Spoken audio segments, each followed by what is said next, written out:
What's going down all? Nilly Joey back again with another instalment of my hardcore guide for Dead Space 3.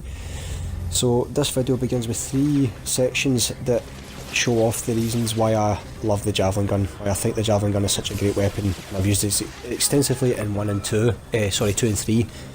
Now at this part it only takes 1 bolt to take out the Unitologist, you don't need to use the secondary fire. If you were playing this game on Impossible, you'd have to use the secondary fire to take the Unitologists out. And I've also found that it makes this part here really easy for me. I used to, this part can freak a lot of people out because of the rocket launcher. So I fire a bolt into the ground because you don't need to fire a javelin bolt into an enemy and set it off for them to cause damage or even kill them. You can use the secondary fire to do that, fired into the ground.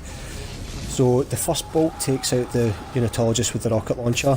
I fire a second bolt in because the second Unitologist that has the black uniform on has an Evangelizer shotgun. That shotgun will take you out in the one go if you're not careful. So I suggest you take them out as quickly as possible now. I let the Unitologists and the Necromorphs fight it out between them and just pick them off, wherever I see fit. Try and even the numbers out so I have less to deal with myself. And again, using the secondary fire is very effective, especially at clearing surrounding areas. It also stops enemies as well, which is a good benefit. So that Unitologist is apparently immune to electricity. Don't get caught with the grenades. Now the thing is with the Javelin gun, you have to be quite accurate with it. It doesn't have a lot of ammunition in the clip, and it's got a slow rate of fire as well. So you have to try and be accurate with it. Now the burrowers here, you could use a plasma cutter, you could use a line gun, or you could use any other rifled weapon to shoot the heads. And it will have an effect and you can take them out that way, but sometimes the head can pop off, go and find another dead body, or try and attach itself to you. Whereas I find if you fire a javelin bolt into the body and just set it off, the secondary fire will just fry the head anyway. Now the reason why I've included the drill part is because on hardcore I think that you should do this part as quickly as possible. Don't waste any time just trying to take the Necromorphs out and then do the drill. Just do the drill as fast as you can. And please, if you haven't got the achievement for doing this bit without taking any damage, don't try it on hardcore. If you want to try and test yourself and do it on a harder level, do it on hard or do it on impossible, but don't try it on hardcore. Because you might not be taking any damage from the Necromorphs, but you still have to worry about the drill. If the drill hits you, you're over, and you can't restart this section to get the achievement. You're all the way back to the beginning of the game and you've just wasted your hardcore run. You will be gutted and you will be raging, so please don't attempt to do that achievement at this part of hardcore. You just want to try and get this part done as quickly as possible. And save ammunition, aim for the limbs, just take out the right parts of the drill to destroy it. And like I said, the Javelin gun I've got at the bottom of the plasma cutter, the telemetry spike, is very, very good for if you're in a tight spot and you've ran out of ammunition in your plasma core. You can just rapid fire off at the legs with the Javelin gun, or the telemetry spike, You can just do that. So again, the feeders are on the way. Quickly take out the remaining cores of the drill, destroy the drill, and you won't have to deal with the feeders. Again, you're not at this section to try and clear out all the Necromorphs and then deal with the drill. You just want the drill gone, so the drill doesn't take you out in the one go.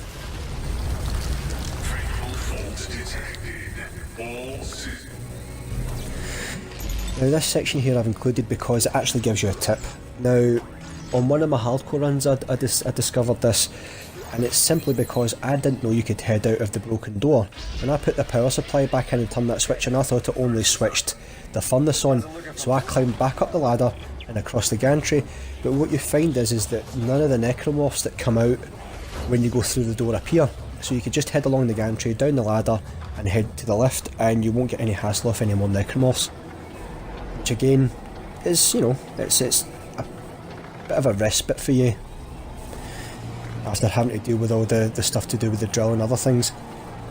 You don't need to worry about Necromorphs or anything like that or wasting any more ammunition. Now, I forgot to go to the bench when I head down the lift there and back to the Nexus, and if you forget to do that, don't worry. Just unload whatever resources you want to kind of clear your inventory, because when you get to the warehouse that has the sensor parts, that has quite a bit of life and ammunition for you to pick up, so I just leave my resources there, head out and do this part. And when you get the resources from the warehouse, you can head to the armory and use the bench just before you get to the armory to unload that stuff and pick your resources back up there. So this section with the stalkers, I tend to try and keep myself central, so I have a good line of sight to the left and down the centre.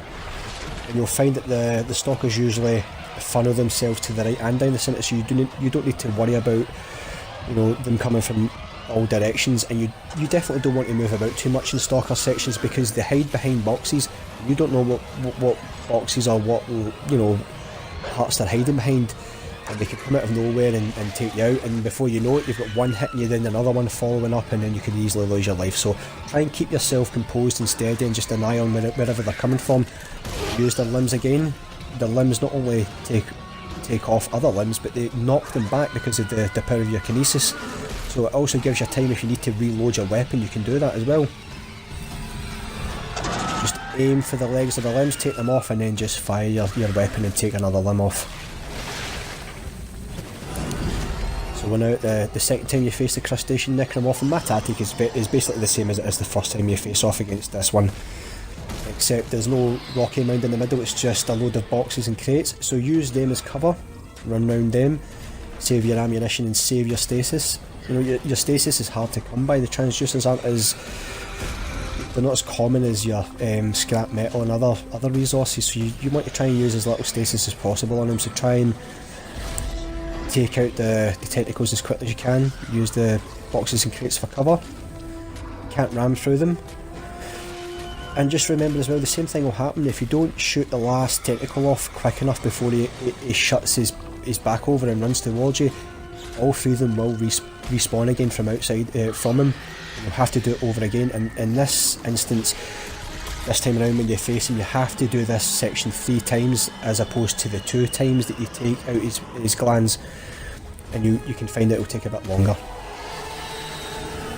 So just using the boxes and crates for cover, aim for the tentacles, maybe 1 or 2 shots fired. Try not to use too much stasis. So again, if I was to have shot his tentacle off there just before he ran, all 3 of them would come back out.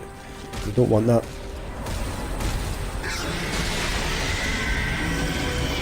So again, I'm using my rivet gun to just rapid fire and take out the glands that come out of his mouth, instead of using any stasis to try and slow them down and get an accurate one shot.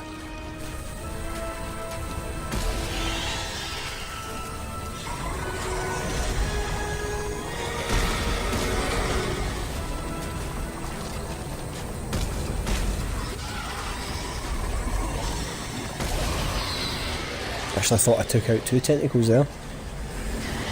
It wasn't to be. So that's the last one. Now I did stasis in here, but only because it's the middle one left. Stasis and just 1 shot. And that's you done the crustacean necromorph for the second time. He runs away. Now if you're too close to him, keep an eye out because he will hit you, but I don't know what the hell happened there. I was nowhere near him. So again, you could go to the armory, drop off your materials, head back to that spot and pick up the rest of the ones you dropped. Now again, this section shows why I like the javelin gun.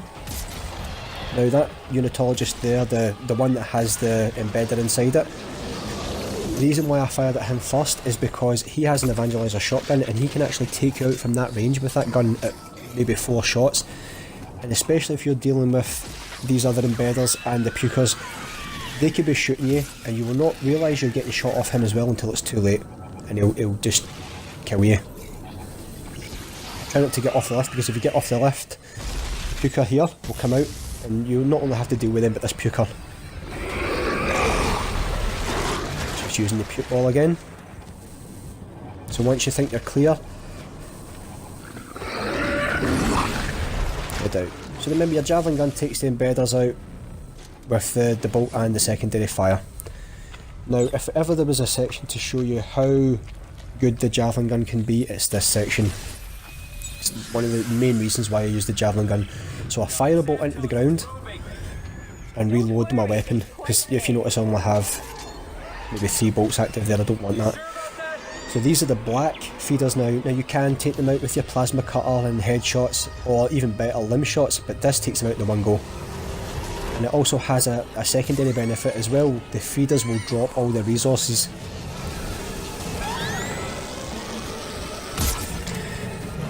they have to funnel through the gate. You're protected from behind and from the side, so you're not expecting feeders to come up and try and attack you from the side. If they get in the crate, you are kind of half screwed, but if you keep them outside the cage, you'll be fine. Isaac, are you As you see there, they've dropped all of their resources, and I haven't lost any health, The signal is and it's quick and efficient. I can't see the fix on any specific location. All right. I used to do this section by, Yes, good idea. and That should you, boost the I signal. did do it when I was doing my impossible run with the plasma cutter only. You do have to run about stasis and shoot them and run about to different parts, but using the javelin gun you don't. Come and get me.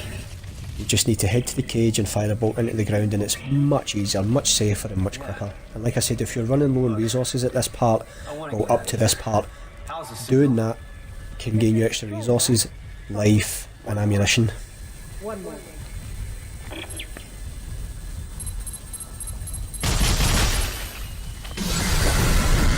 And also a quick tip as well, do not use the kind of signal spike gun as a weapon later on in the game. It is absolutely useless. Absolutely useless. Head to the bench, take it apart and sell all the, like the tips and stuff like that. Do not keep it as a weapon because it's not good at all. It's a really bad weapon.